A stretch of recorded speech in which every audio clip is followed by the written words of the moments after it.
রঙিন সবজির সাথে যদি থাকে চিংড়ি মাছের বড়া, তাহলে বিষয়টা কেমন হয়? চলুন দেখে নিন আজকের রেসিপি আপনাদের জন্য। হ্যালো মাই হ্যান্ডসাম পিপল, কেমন আছেন সবাই? আশা করছি সবাই অনেক বেশি ভালো আছেন। তনুজ লাইফস্টাইলে আপনাদের সবাইকে স্বাগতম। তো চলুন আজকের রেসিপিটা আপনাদের সাথে শেয়ার করি। আজকের রেসিপিটা কিন্তু একদমই অন্যরকম একটা রেসিপি, আর হচ্ছে সবজির রেসিপি। এটা অবশ্যই আপনারা দেখবেন স্কিপ না করে। তো চলুন, এই যে ফার্স্টেই হচ্ছে আমি কালো জিরার ভিতর হচ্ছে সবজিগুলো দিয়ে ভেজে নিচ্ছিলাম।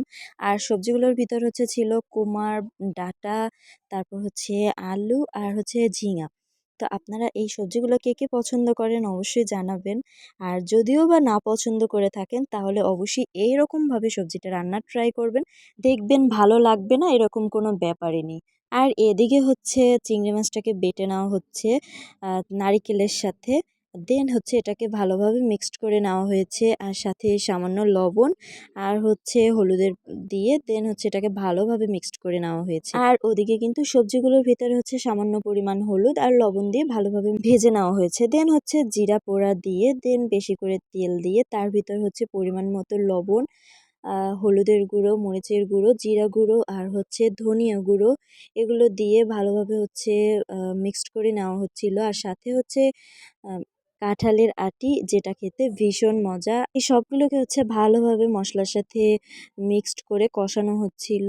এরপর হচ্ছে সবজিগুলোকে দিয়ে দেওয়া হবে এটার ভিতরে। এই যে সবজিগুলোকে অ্যাড করা ডান, আর এখন এটাকে ভালোভাবে হচ্ছে কষিয়ে নেওয়া হবে। যতক্ষণ পর্যন্ত তেল না ছাড়বে ততক্ষণ পর্যন্তই হচ্ছে কষিয়ে নেওয়া হবে ভালো করে। আর এই তরকারিটা আপনারা অবশ্যই একবার হলেও অবশ্যই বাসায় ট্রাই করে দেখবেন। এত পরিমাণ মজা গাইস, কি মানে জাস্ট বলার মতো না। দেন হচ্ছে এই যে কষানো ডান, এখন হচ্ছে পরিমাণ মতো হচ্ছে জল দিয়ে দেওয়া হয়েছে। আর এখন বেশ কিছুক্ষণ হচ্ছে এটাকে ফুটতে দেওয়া হবে, তারপর হচ্ছে চিংড়ি মাছগুলোকে দেওয়া হবে। এই যে এখন মা হচ্ছে চিংড়ি মাছগুলোর বড়া করে হচ্ছে বড়া শেপ করে দেন হচ্ছে এই যে মানে ঝোলের ভিতর ছেড়ে দেওয়া হচ্ছিল। আর এগুলো হচ্ছে এরকমভাবে ছেড়ে দিলে কিন্তু ভীষণ মজা লাগে।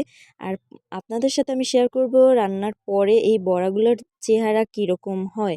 আপনারা কারা কারা এইভাবে রান্না করে খেয়েছেন অবশ্যই কিন্তু কমেন্টস করে জানাবেন। আমি কিন্তু তরকারি এমনিতে বেশি একটা পছন্দ করি না, বাট আজকের তরকারিটা জাস্ট বেস্ট ছিল। এই যে দেখুন গাইস, ফাইনাল লুক কেমন লেগেছে অবশ্যই জানাবেন কিন্তু। আর খেতে কিন্তু সেই টেস্ট হয়েছিল। আর আপনাদের ভালো লাগলে অবশ্যই রেসিপিটি শেয়ার করে অন্যদের জানতে সহযোগিতা করবেন। আর এদিকে দেখুন, এই যে চিংড়ি মাছের বড়াটা হচ্ছে আপনাদের তুলে আমি দেখালাম।